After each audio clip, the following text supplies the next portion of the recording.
दीदी अभी एक रिसेंटली मूवी आई सैयारा। वो युवाओं को काफी प्रभावित कर रही है। आप शायद रील्स में देखते होंगे या टीवी में भी देखते होंगे। कुछ युवा हॉस्पिटल से आ रहे हैं, किसी को ग्लूकोज चढ़ रहा है, कोई गिर जा रहा है, कोई मर जा रहा है, कोई पड़ जा रहा है।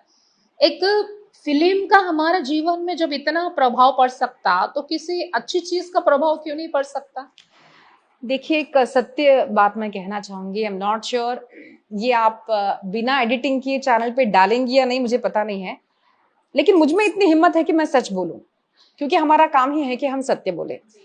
बचपन में मैं भी ऐसी ही थी जो मतलब रोमांटिक मूवी देखते तो हमको इफेक्ट होता है, देश की मूवी देखेंगे तो वो भी इफेक्ट होता है। सो मूवी ऑडियो विजुअल जो भी इफेक्ट होता है, नाटक का है, गाने का है, तो बहुत प्रभाव होता है। इसलिए मूवी फील्ड अच्छा है अगर अच्छी मूवी बने तो। जैसे छावा मूवी देखी तो आपने देखा होगा कितने लोगों में जो एक देश और धर्म के प्रति नहीं, निष्ठा बढ़ी है। छावा के लिए ओके, वो क्या है? अच्छा है। अच्छा है, वो फ्रीडम फाइटर है। वो एक प्यारा मैसेज है हाँ कि उन्होंने अपने देश के लिए अपने प्राणों की आहुति दी। उनको जी। बहुत ही बर्बरता से मारा गया। क्यों? हाँ, क्योंकि वो देश के लिए मरे। मरे उनका थे। प्रभाव बहुत अच्छा है। बहुत है। तो अब ये देखेंगे, तो आप जो सायरा मूवी की बात कर रही है, मैंने भी अभी रिसेंटली महाअवतार नरसिम्हा मूवी को जा रही थी, तो बच्चों ने मुझे रील बताई। जो रील बता रही थी, मैंने इसके बाजू में ही देखा कि लोग बहुत रो रहे हैं। तो मैंने जब देखा तो मैंने सोचा कोई अच्छी मूवी होगी यार, इतने रो रहे लोग, तो मुझे छावा याद आ गया, चलो कुछ होगा। मैंने देखा, एंड जब मैंने देखा तो सच कह रही हूँ, मेरी आंख जो है नीची हो गई। इतने गंदे चित्र में देख भी नहीं पाई। आज खुलेआम लोग कुत्तों की तरह सेक्स कर रहे हैं। सॉरी टू से, बट ये खुलेआम, I want to use this word. एक 5 साल पहले हम लोग ये वर्ड यूज करने में लज्जा आती थी, but it has become so common this days. तो बहुत बुरा लगा मुझे। एंड ये जो परिणाम है बच्चों के ऊपर, वो ऐसा मत सोचिए कि केवल एक मूवी के द्वारा हो गया है। That's what I want to explain. अगर आप देखेंगे, बॉलीवुड में आप जाएंगे तो बॉलीवुड के मूवीज देखिए और टॉलीवुड के मूवीज देखिए, गिने चुने ही ऐसे मूवीज होंगे जहां पर एक चरित्रवान व्यक्ति को बताया जाता है, चरित्रवान व्यक्ति बनता है मूवीज देख के। बट मोस्टली आप देखेंगे, कौन सा भी वुड हो, उसमें से अगर कोई देख के बाहर आता है, वो चरित्र ही नहीं बनता है। पहले हम देखते थे कि साड़ी पहनी है, मंदिर का घंटा है, दान है, धर्म है, ये सब बताया जाता था। अब है, फिल्मों को यूज किया जा रहा है जिहाद के लिए, फिल्मों को यूज किया जा रहा है कन्वर्जन के लिए, फिल्मों को यूज किया जा रहा है चरित्रहीनता के लिए। आज बच्चों में माता पिता का प्रेम कहाँ है? पहले की मूवीज होती थी बचपन की कि माता पिता से प्रेम करना है, बहू को कैसे रहना है, पति पत्नी को कैसे रहना है, बच्चों का इंपॉर्टेंस है। आज प्री मैरिटल मूवीज होती है, प्री मैरिटल SCX के बारे में मूवीज बन रही है। तो इसका प्रभाव तो बच्चों पर पड़ेगा ही, and it has huge effect. तो चरित्रहीन लोग जो है सारे वुड में बैठे हैं, तो चरित्रहीन लोग ही आ रहे हैं। तो उसमें मुझे कोई आश्चर्य नहीं लगा, क्योंकि मैंने ऐसी कई सारी मूवीज देखी है। मैं तो कहूंगी कि बॉलीवुड टॉलीवुड सब कुछ बैन होना चाहिए, भक्तिवुड बनना चाहिए, तो तभी चरित्रवान लोग नहीं, बनेंगे। पहले जैसे बागबान मूवी आई, वो किसी हाँ। को प्रभावित नहीं कर पाई। अगर वो आप देखते तो आज आपके माता पिता अनाथ आश्रम में आपके प्रेम के लिए नहीं नहीं तड़पते। जा। मूवी अगर आपको प्रभावित कर रही, चलो हम मानते हैं। बागबान मूवी भी आई, बहुत सारे अच्छे मूवी भी आए, लेकिन वो आपको प्रभावित नहीं करे। और मनोरंजन का साधन पहले क्या था? एंटरटेनमेंट मीन्स था मनोरंजन 3 घंटे का। लेकिन अब क्या हो रहा? मर्डर, स्मगलिंग, रेप, 4 साल की बच्ची से रेप हो रहा, वो हो रहा। तो मूवीज जो है आपको बहुत सारा प्रभावित कर रही, आप अपने मन को संतुलित नहीं कर पा रहे। तो हमको अगर मन को संतुलित करना है, तो उसका कारण माँ बाप है या टीचर है या हमारा एटमॉस्फियर है जो हमको प्रभावित कर रहा। जी, तो बचपन से देखिए, जो संस्कारों में पला बड़ा है वो गलत काम नहीं कर सकता। क्योंकि बचपन के संस्कार यानी क्या होता है, हम सब लोग है ना रॉ पैदा हुए हैं।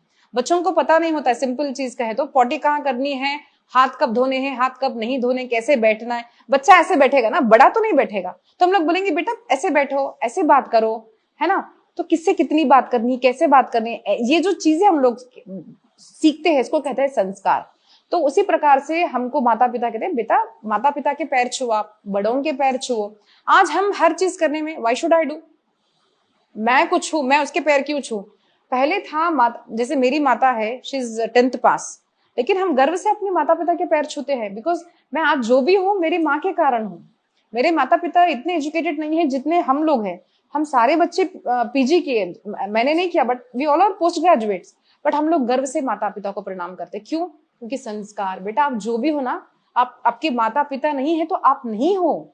आपके गुरु नहीं हो तो आप नहीं हो, इसके लिए आप उनको प्रणाम करो, आपका अस्तित्व उनसे तो ये आस्था की चीजें जो है, ये संस्कार है, जब माता पिता बचपन से देते हैं तो आपको शेप मिलता है। आजकल माता पिता को बच्चों के लिए समय नहीं है, बात करने में समय नहीं है, तो बाहर मोबाइल से ज्यादा खेलते, फ्रेंड्स के साथ ज्यादा बात करते, तो आपकी कंपनी जैसी होगी वैसे आपकी बुद्धि हो जाएगी।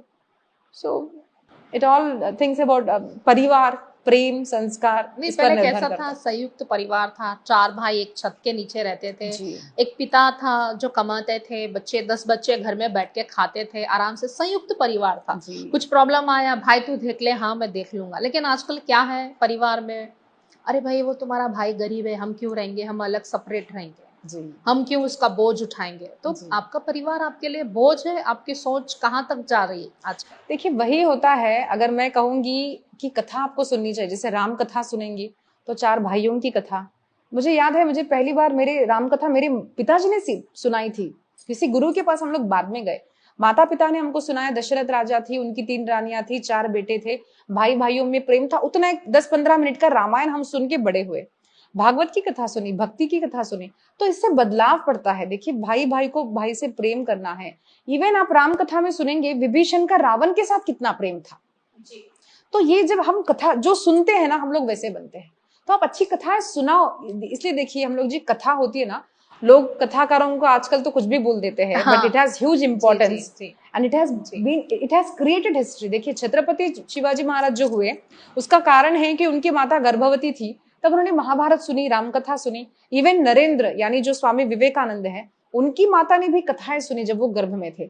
तो गर्भकाले सेव्या, गर्भकाल से ही बच्चों को जब अच्छी कथाएं सुनाएंगे, वैल्यू एजुकेशन, माता पिता का महत्व, संयुक्त परिवार का महत्व, भागवत की कथा, महाभारत की कथा, राम कथा, तो ये कथा करती क्या है। मैंने इसलिए कहा ना, इसको धर्म मत, ये धर्म इज इक्वल टू रिलीजन मत बनाइए, इसको आप समझिए कि ये संस्कार एजुकेशन है जो सभी को सुनने चाहिए, बचपन से सुनने चाहिए। भागवत कहता है गर्भकाले सेव्या सदा सेव्या श्रीमद् भागवती कथा। सदा का अर्थ होता है गर्भकाले सेव्या, अच्छा गर्भ में नहीं सुन पाए, बाल्यकाले सेव्या, युवावस्थे सेव्या नहीं हुआ, प्रौढ़ावस्थे सेव्या, सुन नहीं पाए तो वृद्धावस्थे सेव्या, जब आपको सुनाई नहीं देता तब आते लोग सुनने के लिए। वेरएज वैल्यू एजुकेशन बचपन में होता है। कैसे होता है, जैसे आपने कोई पौधा लगाया, उसको आपको अलग अलग शेप देते हैं ना, आजकल स्त्री का शेप दिया, कुछ बना दिया, कब उसकी कटिंग होती है, जब वो कोमल होता है।